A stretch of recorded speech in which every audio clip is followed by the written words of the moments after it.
done sociology. Now, for the other notebook that I messed up, psychology. This one gives me 1970s vibes.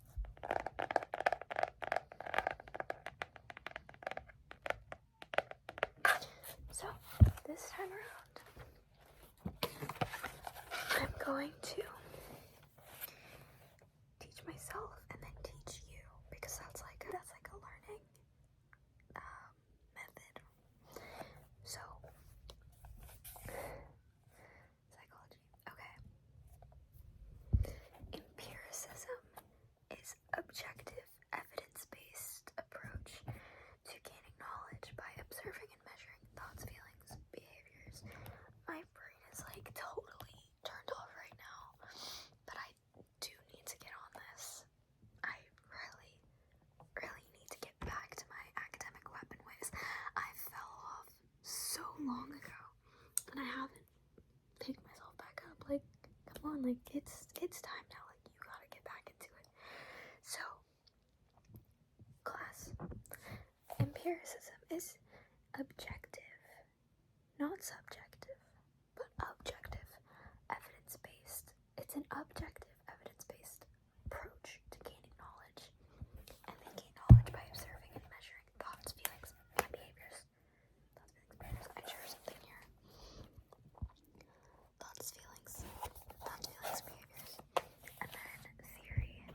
A theory is an explanation for observations and patterns so far used to predict future behaviors or events. And every good theory must be tested. Hypothesis is a testable prediction. Okay, blah, blah, blah, blah.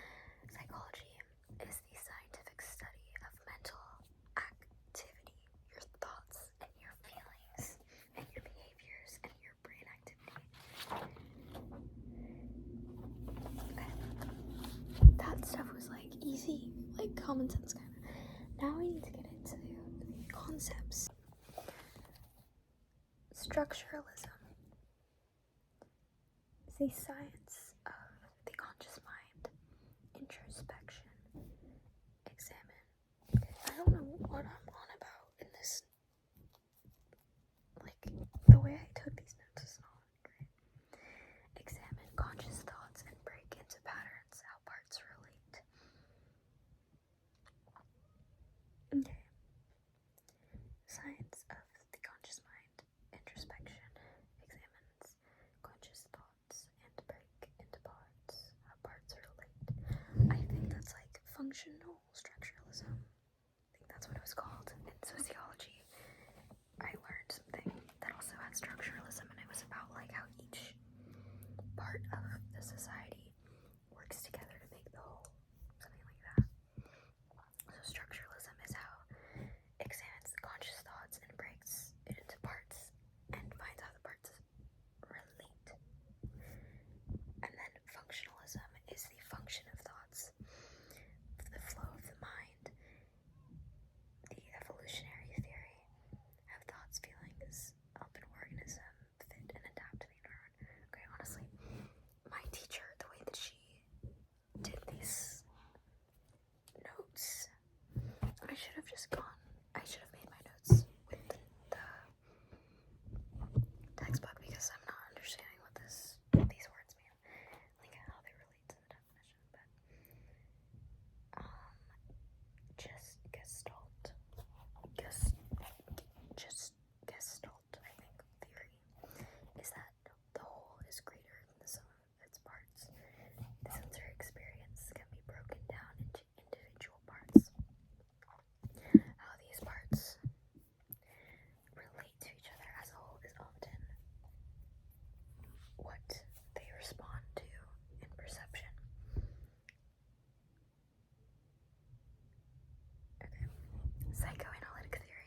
behaviorist theory is the scientific study of behaviors. That's really easy to remember.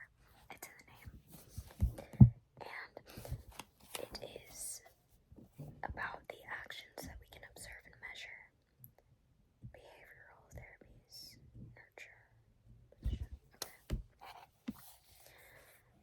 It turned psychology into a science, and it was a reaction against Freud's ideas about psychoanalytic theory, social cognitive theory, classic conditioning, like Pavlov. Okay.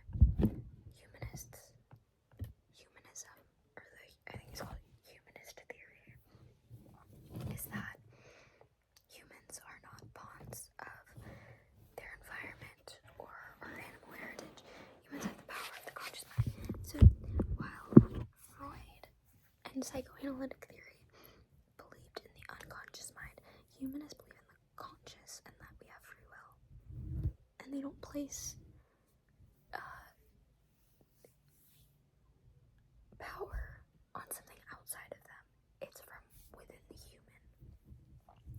You have the free will to choose, and you have potential for growth. It's also against Freud's behaviorist. Wait, what? Freud is behaviorist? I thought Freud was psychoanalytic. No clue. But Maslow, he made the hierarchy of needs. I only knew what that was because of the memes that use that, the triangle with the like sections of like importance of your needs. Like okay. Maslow, motivation and self-actualization, cognitive revolution and theory. The rise of the computer, return to the mind. Mental processes can be measured and they shape behaviors. Cognitive revolution and theory was a return to the cognitive and the biological roots, and it used modern neuroscience tools like brain scans and things like that. So cognitive revolution is easy to remember because cognitive is the mind. And then you think like, okay, scientifically in neuroscience, brain scans, your cognitive processes or your thought processes, like that. And then humanist theory is all about humans, and it believes we have control over ourselves, we have free will, and the conscious mind is powerful. And yeah, okay. Next page. Subfields of psychology.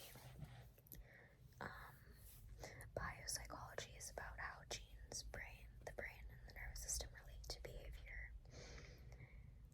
Developmental psychology is how we change and grow over a lifespan.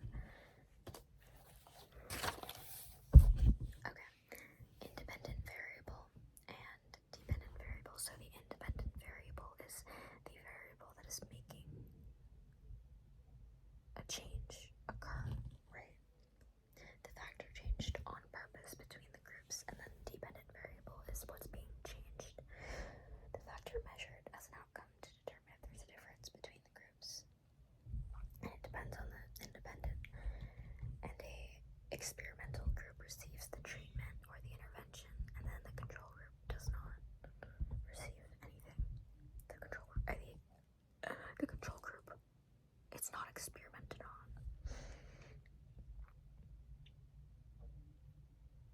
Correlation exists between two. Correlation exists when two factors are related to each other in the real world. And the strength.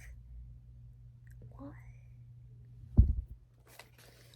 I need to just not waste my paper doing the slides because these don't make sense to me. This is really the first time that I'm like studying my notes that I've written down. But then with like the with the textbook, I don't